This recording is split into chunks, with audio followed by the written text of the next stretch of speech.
Viva Voz, com Vera Magalhães.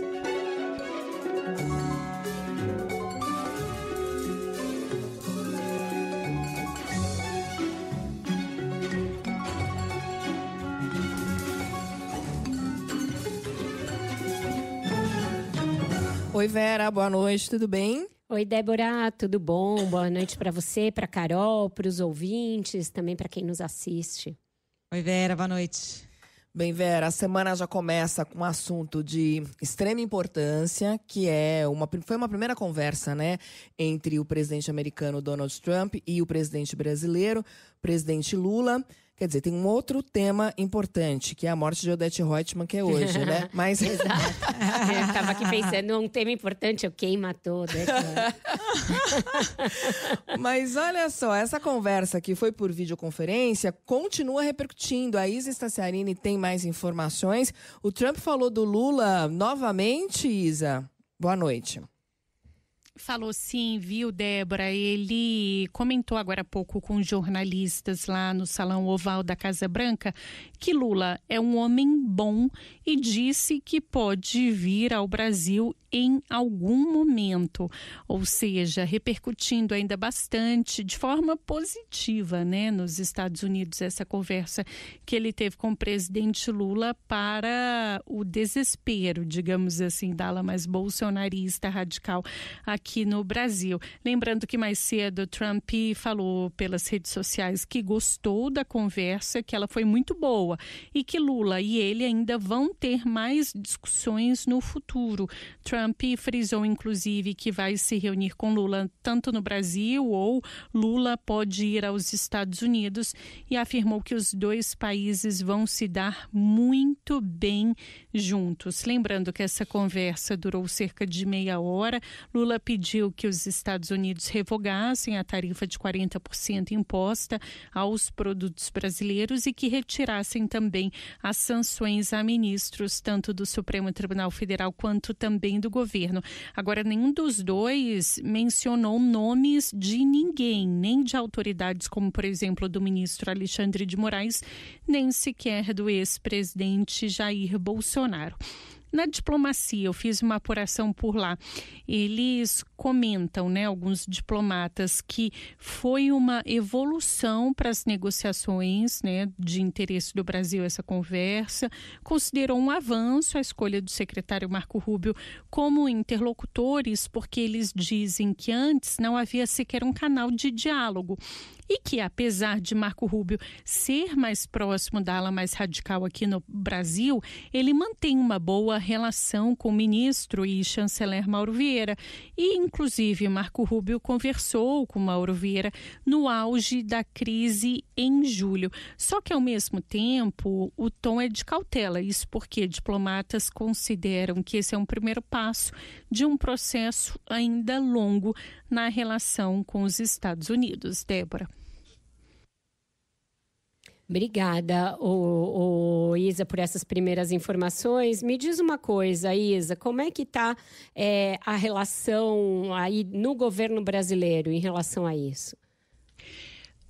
Vera, eu conversei com algumas pessoas e a avaliação é de que realmente foi uma evolução, que se abriu um canal de diálogo que o governo estava buscando há muito tempo, mas que não deve terminar por aí, né? Porque ainda há um processo longo. Essa foi só uma primeira etapa e que, inclusive, a conversa que o presidente Lula ou auxiliares do governo, como os ministros, né, Geraldo Alckmin, Fernando Haddad ou o próprio chanceler Mauro Vieira, vão ter com os Estados Unidos a partir de agora, envolve não só tarifa e, por exemplo, restrição das sanções, né, impostas às autoridades, como busca o Brasil revogar esse tipo de retaliação, mas também, por exemplo, pode girar em torno das big techs, dos minerais críticos, das terras raras, também a guerra entre a Rússia e a Ucrânia.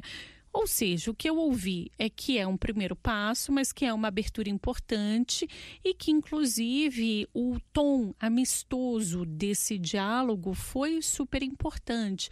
que o presidente americano estava bem-humorado, descontraído, inclusive brincou com aquela questão da idade, né? Quando Lula comentou que ele vai completar 80 anos agora no fim de outubro, 29 de outubro, e comentou que Trump completa também a mesma idade no ano que vem, em junho ou julho, se não me falha a memória. E aí Trump falou, olha, embora sejamos homens de quase 80 anos, a gente parece ter, na verdade, muito menos 40 anos. Então, eles avaliam como boa esse primeiro contato como bom, mas que é só o início de um pontapé inicial ainda, de um processo bastante longo, Vera. Obrigada, Isa, pelas suas informações. Pois é, uma conversa aí que a gente não contava, né? Que fosse acontecer agora e que acaba trazendo ali boas perspectivas para o Brasil. Pois é, a Isa Tassarini contou mais cedo pra gente também, né? Como é que foi essa costura, muito cuidado para que não vazasse, que essa conversa aconteceria hoje. Os ministros que participaram foram informados, eles tinham ideia já, né, no fim de semana de que poderia acontecer, mas foram informados da conversa somente hoje pela manhã. Então, todo um cuidado, todo um preparo por parte da diplomacia brasileira para que esse primeiro contato já fosse proveitoso. Bom, se dá para a gente fazer um balanço, né, Vera? Saíram de lá com a possibilidade de um encontro presencial, que pode ser no Brasil, nos Estados Unidos ou em outro país. Teremos os dois presidentes viajando nos próximos meses. A conversa de Lula contou com a presença de ministros. No caso de Trump, não ficou claro se tinha alguém lá. Mas foi um bom começo, né? Ótimo começo. Essa preparação e esse cuidado para não vazar mostra uma preocupação, né, por parte do lado brasileiro de ser o mais técnico e pontual possível ali, exatamente abordando as questões que interessam ao Brasil, que dizem respeito, primeiro, ao comércio exterior, segundo lugar, à retirada das sanções contra autoridades e funcionários brasileiros. O presidente Lula já teve a oportunidade de encaminhar os dois pleitos nessa primeira conversa, ainda informal e ainda por videoconferência, uma conferência com o Trump. O fato de o Trump ter dito que foi uma boa conversa, ter feito elogios ao Lula, mostra que, por hora, pelo menos por enquanto, aquela questão ligada ao Bolsonaro, ao julgamento do Bolsonaro, etc., está totalmente para trás. E o ouvinte do Viva Voz há de se lembrar que eu tinha dito que aquilo, num primeiro momento, era mais um pretexto, uma desculpa para o governo dos Estados Unidos impor tarifas ao Brasil, porque o interesse, na verdade, era em negociações econômicas com o Brasil e, muito provavelmente, muito mais em evitar que aqui se adote algum tipo de regulamentação de Big Techs, que isso diz respeito muito mais à estratégia, ao plano estratégico do Trump, do que exatamente o destino do Jair Bolsonaro, que então, portanto, o Trump não ia atrelar para o resto da vida o destino daquelas negociações ao do Jair Bolsonaro, e agora fica bastante evidente que o Bolsonaro foi tirado da mesa de negociações, não está mais incluído ali entre as prioridades, pelo menos nesse primeiro momento. É verdade que o Marco Rubio foi mais duro e foi mais ali agressivo em relação ao Brasil, logo na imposição do tarifácio e na imposição das primeiras sanções pela Lei Magnitsky, que o fato de ser ele à frente das negociações com o Alckmin e com o Haddad pode não ser por si só uma boa notícia e nem ensejar ali grandes perspectivas. Mas também é verdade que o presidente dando um sinal de que gostou da conversa e de que as coisas fluíram bem, isso também pode significar que vem aí uma mudança de tom do próprio Marco Rubio. E o Alckmin e o Haddad são pessoas talhadas para essa negociação, assim como o Mauro Vieira. São os três de um perfil bem mais moderado, bem mais negociador, tanto que o Lula não colocou o Celso Amorim nessa negociação. E eu acho que isso também é significativo, isso também é uma sinalização de que o governo brasileiro vai para essa mesa rodada de negociações de uma forma bastante pragmática, focada e voltada a fazer dar certo. O bolsonarismo está se apegando nessa indicação do Marco Rubio para tentar construir um discurso, né, Vera? Por exemplo, o deputado Eduardo Bolsonaro fez aqui uma sequência de postagens no X, tanto em português quanto em inglês, falando, a última foi há 10 minutos, dizendo o seguinte: a esquerda sabe que não foi uma vitória, mas para seu público de fanáticos, eles tentarão emplacar as suas narrativas fantasiosas. Eis o designado pelo presidente Donald Trump para tratar com Alckmin. Tirem suas conclusões, e aí ele posta um print de um post do Marco Rubio, só que é um post de um mês atrás, né, de setembro. Aquele em que ele falava que criticava o ministro Alexandre de Moraes e dizia que os Estados Unidos responderiam adequadamente a essa caça às bruxas. Mais cedo ele também postou um outro print de uma declaração do Marco Rubio do dia 30 de julho, fazendo ameaças, né, de estender a lei Magnitsky a outras autoridades. E antes ainda tinha feito um post dizendo o seguinte: não complica o Brasil, nos ajuda. O secretário Rubio conhece bem a América Latina, sabe muito bem como funcionam os regimes totalitários de esquerda na região, sabe como o judiciário foi instrumentalizado como ferramenta de perseguição política. Ele não cairá nesse papo furado do regime de independência de um judiciário aparelhado. A escolha do presidente Trump só complica o regime de exceção. Golaço! Exclamação. Bom, ele tem que tentar buscar alguma coisa que se apegar, né, Carol? Porque para o bolsonarismo foi fatal isso.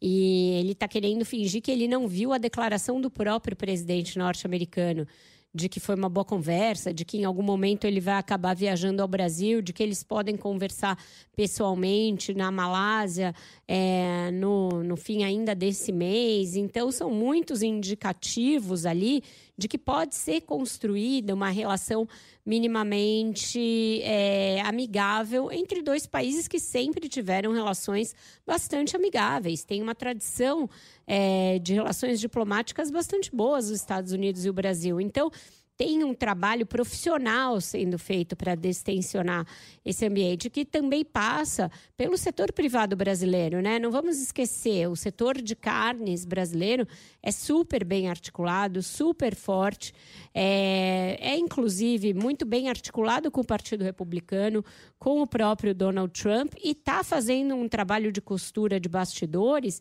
que certamente ajudou a pavimentar essa conversa de hoje e vai ajudar a que sejam construídas as próximas etapas dessa negociação. É algo simples? De jeito nenhum.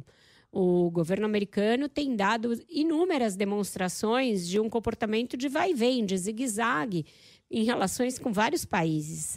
Foi assim com a China, foi assim com a Rússia, com a própria Índia, que é aliada. Então, a gente não pode simplesmente achar que de agora em diante está tudo resolvido e que a química entre os dois resolveu tudo.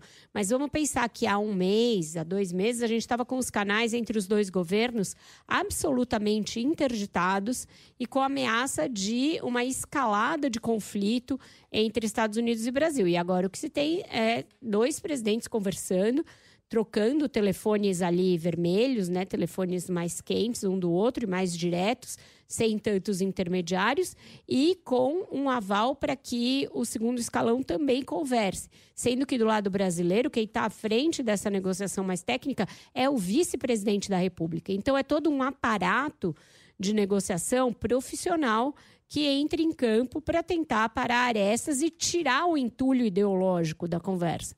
Eu acho que isso é o mais importante, tirar essa bobajaiada ideológica que, de alguma maneira, passou a contaminar a relação de 2 grandes países, das 2 maiores democracias do continente, da sala de conversas, e deixar que os adultos tomem conta e que os interesses dos 2 países falem mais alto. Não o interesse de A, de B ou de C, mas o interesse comercial do Brasil, o interesse comercial dos Estados Unidos. Então, eu acho que sim, é auspicioso para o Brasil, e eu entendo o chororô do lado bolsonarista.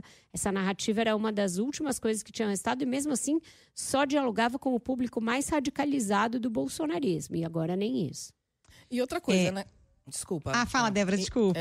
Uma outra coisa também, né? O Marco Rubio vai seguir a ideologia se Trump seguir a ideologia. No momento em que Donald Trump enxerga o lado prático da coisa, porque o tarifaço ele não impacta só o Brasil, ele impacta a economia americana também, e impacta muito. Tivemos também empresários brasileiros que tiveram acesso a essas conversas e provavelmente mostraram mais de perto essa realidade. Isso, com certeza, essa paradiplomacia ajudou na abertura desse canal. E o que o Trump não quer é perder dinheiro. E já ficou muito claro que o Brasil não vai abrir mão da sua soberania com relação ao que está decidido pelo judiciário. Então ele também não vai ficar dando murro em ponta de faca, imagino. Exatamente. E hoje eu achei interessante porque a conversa começou com o Brasil ali apresentando seus pleitos e não de cara apresentando o que está disposto a negociar. Isso também é bom.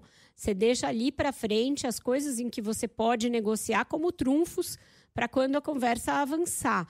Então, eu acho que até aqui está indo tudo super bem e a gente tende a ter aí um bom desdobramento dessa primeira conversa.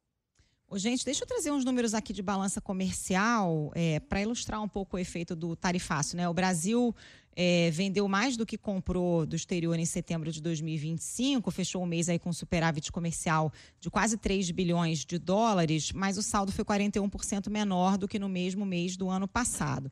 Quando a gente pega os dados específicos de Estados Unidos, o Brasil registrou um déficit de 1 bilhão 770 milhões de dólares com os Estados Unidos, né? Comprou mais do que vendeu. As exportações brasileiras caíram 20,3%, enquanto as importações cresceram 14,3%. Mas, quando a gente olha assim, de um jeito mais macro, o impacto do tarifaço não foi tão grande quanto aquele que a gente imaginava. Os setores mais afetados em venda para os Estados Unidos foram ferro-gusa, carne bovina, açúcar, armas e munições, tabaco, café torrado, que são produtos que estão aí com aquela tarifa cheia de 50%. Mas o que a gente tem visto, o Globo até trouxe esses números, foi que são setores que estão conseguindo escoar sua produção para outros mercados. O café, por exemplo, está conseguindo encontrar mercado na Europa, a carne brasileira, o açúcar. São commodities que têm um impacto grande. Enquanto isso, o efeito na economia americana é bem expressivo, né? Porque a estimativa de crescimento do PIB dos Estados Unidos para esse ano, que era de 3%, agora já caiu para uma projeção de 1,8%. Então, assim, claro que tem setores muito afetados, seria muito melhor se o tarifaço caísse, evidentemente. Mas, no final das contas, até que o setor produtivo brasileiro conseguiu, de alguma forma, contornar, né? O Brasil tem uma pauta de exportações variada. Esses produtos que foram muito atingidos nos Estados Unidos, alguns deles têm mercado para explorar, novos mercados para abrir. É o caso do café, um produto para o qual não falta mercado. E o caso da carne brasileira, que, como eu tinha dito antes, é bem articulado e está fazendo esse trabalho de costura nos bastidores, que ensejou inclusive o distensionamento das relações entre o Trump e o Lula. Para o total da economia brasileira, né, das exportações brasileiras, o impacto foi bem menor do que o estimado no início. Para isso também valeu o fato do governo ter anunciado medidas, ter saído em socorro do setor produtivo e não se exasperado logo de cara, né? Então, eu acho que no final, quando essa história for ser contada, por exemplo, nas eleições, eu não vejo que vantagem a direita brasileira vai ter levado em empunhar essa bandeira. Uma bandeira que prejudicou, de alguma maneira, a economia como um todo, prejudicou bastante alguns setores, que são os setores mais diretamente atingidos, e ainda deu ao governo Lula a possibilidade de se mostrar defensor de fato da soberania e dos interesses nacionais, se aproximar desses setores empresariais, muitos deles dos quais ele estava dissociado há muito tempo, desde antes da eleição. Então, teve essa reaproximação, inclusive com o agronegócio, e de ainda mostrar que, graças às suas ações ali contrárias ao tarifaço e aos outros embargos, a economia brasileira sobreviveu melhor do que se esperava. Então, tudo isso vai mostrar, no fim do dia, um efeito positivo da ação do governo. Um governo que estava nas cordas, quando esse assunto começou. Vivia o seu pior momento, um momento de completa desarticulação no Congresso, de dúvida quanto à sua capacidade de cumprir a meta fiscal, de bastante desconfiança do setor empresarial e do mercado financeiro, que buscava ali avidamente um candidato para derrotar o Lula, estava em plena procura, a estrela do governador de São Paulo, Tarcísio de Freitas, brilhava por conta disso, e tudo que foi feito pelo bolsonarismo mais radical colocou em xeque a ideia de que haveria uma direita mais moderada. Todo mundo pôs 2 pés atrás com essa proposta, emparedou os governadores de direita, que passaram a ter de adotar um discurso esquizofrênico, que é mais ou menos assim: a gente é contra o tarifaço, mas a culpa é do governo brasileiro, um discurso que não tem pé nem cabeça e que não para em pé para quem é minimamente ali informado a respeito do que está acontecendo, e ainda deu ao governo a oportunidade de se rearticular, se mostrar proativo, se mostrar defensor da soberania, se mostrar ali principalmente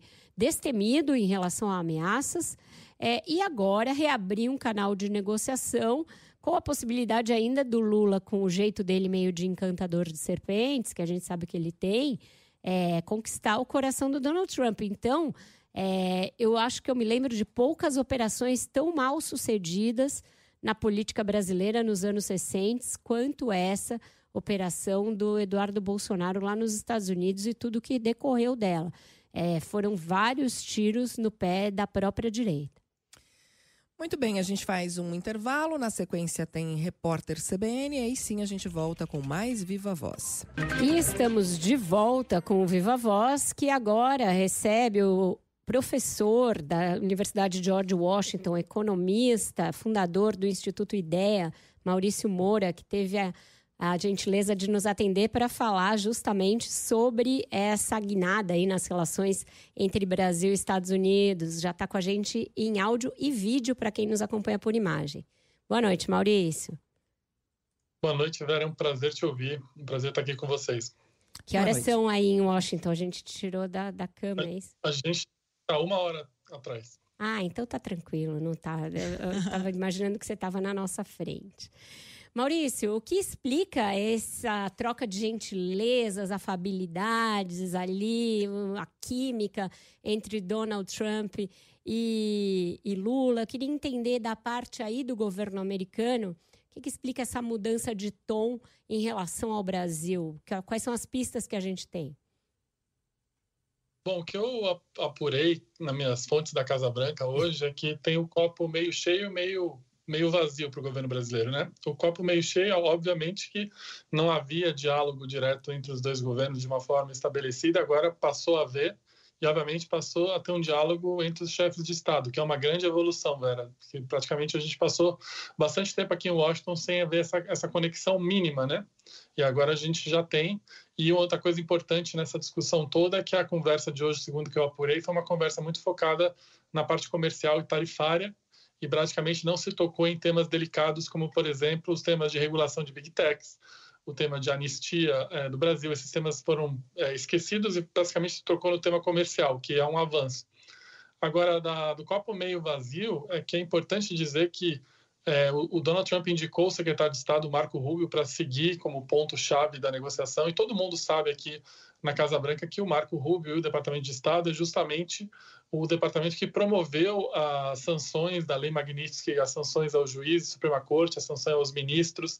É um departamento que tem muito mais interlocução com os grupos mais, entre aspas, extremistas que apoiam o Trump. Então, teria sido um sucesso absoluto se a interlocução daqui em diante fosse com o Departamento de Comércio ou com o próprio secretário do Tesouro, o Scott Bessent. Então, assim, teve a retomada do diálogo, mas não é uma boa notícia ter o Marco Rubio como ponto de contato da negociação. Mas, de qualquer forma, professor, embora aqui no Brasil tenha havido um componente político e ideológico muito forte, o Trump adotou medidas protecionistas com praticamente todo o mundo, né? E hoje a Miriam Leitão trouxe um dado na coluna dela do Globo que diz que antes da imposição do tarifaço, a estimativa de crescimento do PIB nos Estados Unidos para este ano era de 3%, e que agora a projeção é de 1,8%, ou seja, uma queda aí grande, né, em relação a 2024, quando o PIB americano foi de 2,8%. Quer dizer, tem uma questão prática aí, né? Que é o impacto grande na economia americana. E Trump, dinheiro não vai rasgar, né? O senhor vê possibilidades concretas para que essa discussão caminhe, não só em relação ao Brasil, mas em relação a outros países que também foram taxados que isso evolua para negociações melhores? Bom, primeiro assim, entender o Trump é uma dinâmica completamente diferente de relação comercial. Geralmente, quando qualquer país tinha que ter uma discussão comercial com outro, isso se fazia através da diplomacia, se fazia até através dos chefes de Estado. Não é o que está acontecendo hoje. Obviamente, o Trump tem se engajado diretamente com diversos chefes de Estado, mas o que eu tenho aprendido aqui nesses meses pós-tarifaço é que as reais negociações estão sendo através dos lobbies promovidos pelos próprios setores e pelas próprias empresas. As empresas estão se mobilizando, de um lado quem está exportando, de outro lado quem está sendo prejudicado porque tem tarifas de exportação. Os dois lados se juntam. Tem vários escritórios de lobby agora que se especializaram em fazer lobby na Casa Branca. E o que a gente tem visto, assim, olhando a pauta de exportação brasileira, já houve, a partir do dia que foi decretado os 50%, já houve uma evolução. Alguns produtos foram já isentos de cara, outros produtos foram sendo isentados ao longo do processo. E existe uma pressão muito grande, por exemplo, nesse momento, de isentar o café, porque o café é um item de importação fundamental e de difícil substituição. Então, assim, o que eu estou vendo é, antigamente você usava a diplomacia e os canais diplomáticos para fazer esse tipo de negociação comercial. O que está acontecendo agora em Washington, e não é só um tema do Brasil, é um tema de diversos países, obviamente, é que os setores estão se mobilizando diretamente para conseguir fazer com que um setor ou uma empresa tenha uma redução tarifária, e é isso que, na verdade, tem produzido resultados concretos, né? O caso brasileiro é muito específico, porque entra a questão de sanções a ministros, mas o fato é que no Brasil, por exemplo, tem se movido muito aqui no setor de carne, né? E a gente tem visto essas evoluções setoriais, as evoluções através das empresas se mobilizando. Ou seja, tem um setor beneficiado, né? O Trump aumentou o emprego para os lobistas. Os lobistas estão bombando. Maurício, eu queria saber, você que está nos Estados Unidos, né? Qual é a temperatura aí da repercussão dessa conversa de hoje? Porque claro que o Brasil virou um símbolo nessa questão do tarifaço, mas evidentemente a opinião pública americana está lidando com várias outras coisas. Tem queda de braço no orçamento, tem questões internas aí nos Estados Unidos. Até que ponto repercute essa conversa e esse post aí do Trump falando da conversa com o Lula? Não, a repercussão é baixíssima, né? Porque, obviamente, como você mencionou, tem diversos temas. Acho que o tema mais forte agora é a questão de Gaza. Esse é o tema que está quase que monopolizando os debates na Casa Branca. Mas é importante dizer que mesmo na América Latina, especialmente na América do Sul, a questão da ajuda do governo americano ao governo do Javier Milei da Argentina ocupou mais e teve muito mais repercussão do que essa discussão com o Brasil. Porque, como eu falei, as discussões principais do Brasil estão acontecendo nesse nível empresarial e, obviamente, que isso não tem a mesma cobertura da imprensa, a mesma captação de atenção que esses outros temas estão captando. Então, os impactos aqui de repercussão são bastante baixos, né? Porque, obviamente, como você mencionou, o Trump ele consegue mobilizar diversos temas ao mesmo tempo, né? Maurício, tem aí uma certa tentativa, tá até engraçado, da direita bolsonarista de tentar dizer que não é uma boa notícia para o Brasil a reabertura desses canais, usando esse negócio do Marco Rubio como um grande ali, você chamou de copo meio vazio, eles estão achando que é ali quase um santo graal para eles. Mas de que maneira o fato dessas questões ideológicas terem sido deixadas de fora da sala mostra que, na verdade, o Trump pode estar caminhando para se dissociar dessa pauta do Bolsonaro, desde que o Brasil saiba endereçar algumas questões que interessam a ele. Por exemplo, você falou de Big Techs, eu vejo também questão de terras raras, minérios críticos. Você acha que o pragmatismo está ganhando espaço aí nessa negociação? Eu acho que tá, porque uma coisa que eu apurei na Casa Branca, Vera, é que uma das características do Donald Trump é que ele não gosta de se associar a perdedores. Isso é uma característica muito importante do Donald Trump. E parece que mudou a visão da Casa Branca sobre a situação real do Jair Bolsonaro no Brasil. Existia uma visão que foi passada para eles, e que se o Jair Bolsonaro fosse preso, ia ter uma mobilização nacional e uma comoção nacional que justificaria o Trump ir lá e salvar o Jair Bolsonaro, que isso não se materializou. E agora parece que tem uma visão da Casa Branca que o Lula é um líder relevante no Brasil e que não adianta achar que está todo mundo contra o Lula. Eu acho que essa percepção do Donald Trump, que o Bolsonaro e o bolsonarismo não eram tão grandes como ele imaginava e como foi levado a ele, parece que, pelo que eu apurei lá, mudou um pouco a postura, e isso mudou já na preparação para o encontro que ele teve lá na ONU.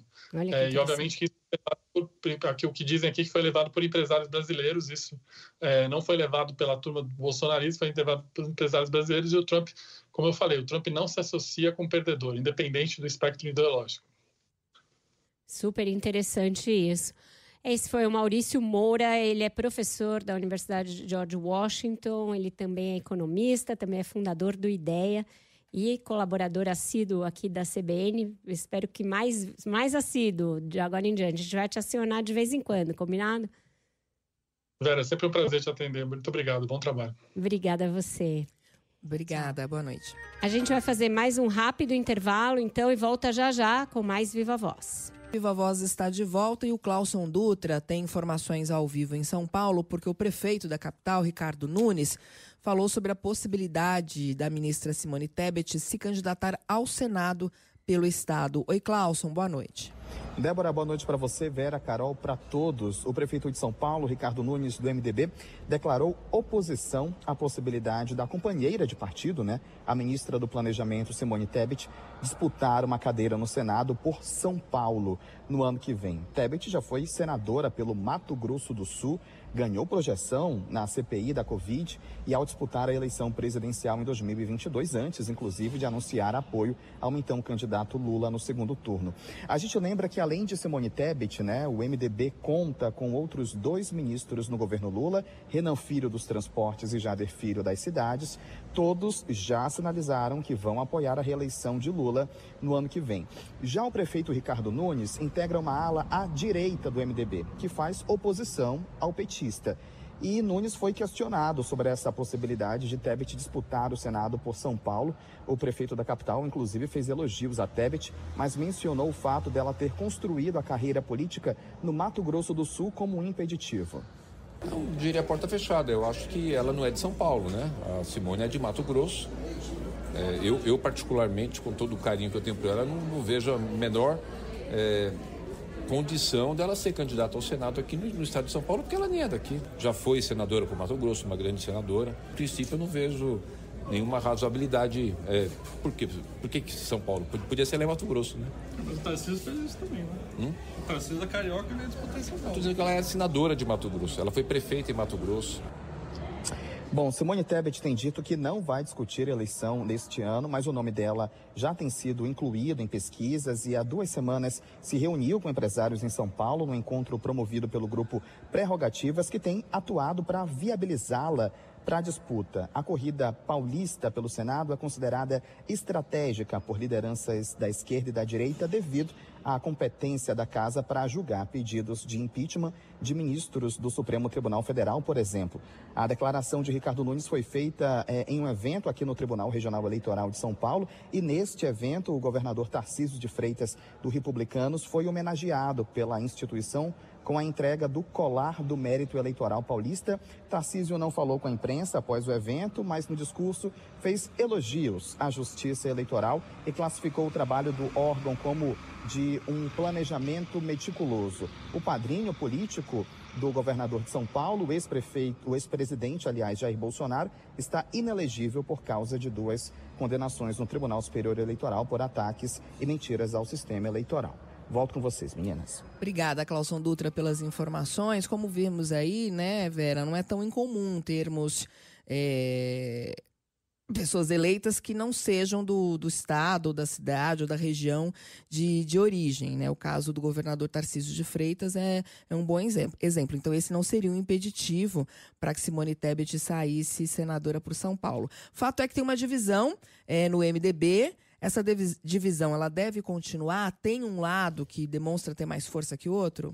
Olha, o prefeito Ricardo Nunes, ele tem o controle do MDB daqui, da cidade, do estado. O orçamento da cidade de São Paulo é um dos maiores orçamentos do Brasil, maior do que de muitos estados. Portanto, ele é uma liderança importante do MDB. O presidente nacional do MDB é o deputado Baleia Rossi, que é paulista e que tem uma ótima relação com o prefeito. Então, ele não vai se desgastar com o prefeito para defender uma ideia. Acontece que a gente vai ter de ver onde o MDB vai estar posicionado na disputa nacional e também na disputa que é o governo. Se o Tarcísio for candidato à reeleição, muito provavelmente o MDB vai estar com ele.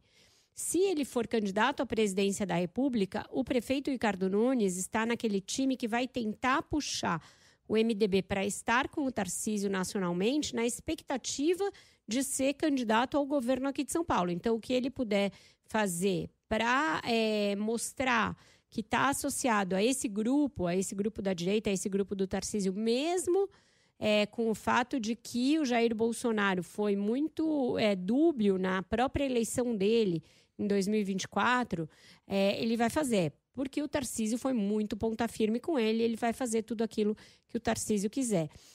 A ponto dele inadvertidamente ter usado como argumento esse fato dela não ser do estado de São Paulo, quando o próprio Tarcísio não é. E o repórter questionou ali na hora, pá, na lata, e ele ficou meio ali tentando achar um outro critério. Não, mas foi senadora por Mato Grosso do Sul. Enfim, se enrolou bastante. No caso da Simone, se o MDB não bancar essa ideia e ela estiver realmente convencida a disputar o Senado por São Paulo, existe um convite para ela ir para o PSB do Geraldo Alckmin. Mas ela foi do MDB/PMDB sua vida inteira. O pai dela era uma grande liderança desse partido, que era o senador Rames Tebet, chegou a ser presidente do Senado. Para ela é difícil cortar esse laço, mudar de partido. Então, ela hesita nas duas coisas. Ela hesita tanto em deixar o seu estado de origem, onde ela fez carreira política, etc., quanto em se filiar a um outro partido. Ela está muito observando as propostas, analisando, sem dar sinalizações muito claras de se pretende atender a essa ideia, uma ideia que agrada ao presidente Lula. Aí haveria até uma possibilidade de duas ministras dele se lançarem senadoras por São Paulo, tanto ela quanto a Marina, as duas por partidos ali da base do Lula, e aí ele faria uma chapa forte para o Senado para concorrer com os bolsonaristas. É uma atitude ousada, uma estratégia bastante ousada, porque São Paulo não é um estado lulista, não é um estado de esquerda. É complexa essa estratégia, mas ela está sendo discutida nas hostes ali da esquerda. A deputada Tabata Amaral é uma das que ajudam a articular essa ideia. Agora, Vera, é fato que a direita ainda está muito dividida, né? Não só a gente tem o Eduardo Bolsonaro fustigando o Tarcísio nos últimos tempos, mas tem uma divisão mesmo nos partidos do Centrão, né? Enquanto não se tem um candidato claro. Por exemplo, o governador de Goiás, Ronaldo Caiado, do União Brasil, trocando farpas aí com o senador Ciro Nogueira, do PP.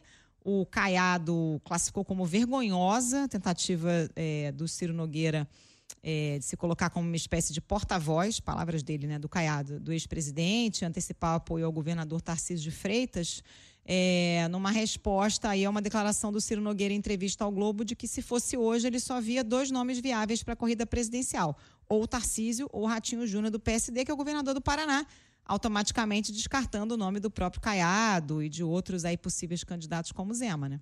Ele ficou bastante irritado porque o Ciro Nogueira é presidente do PP, que está se fundindo ao seu partido União Brasil numa federação. Uma fusão, aliás, federação que está bem complicada, outras trocas de farpas entre dirigentes das duas siglas, dúvida quanto ao futuro ali em relação ao governo, a essa própria candidatura. Então, tem ali uma certa crise na composição dessa federação.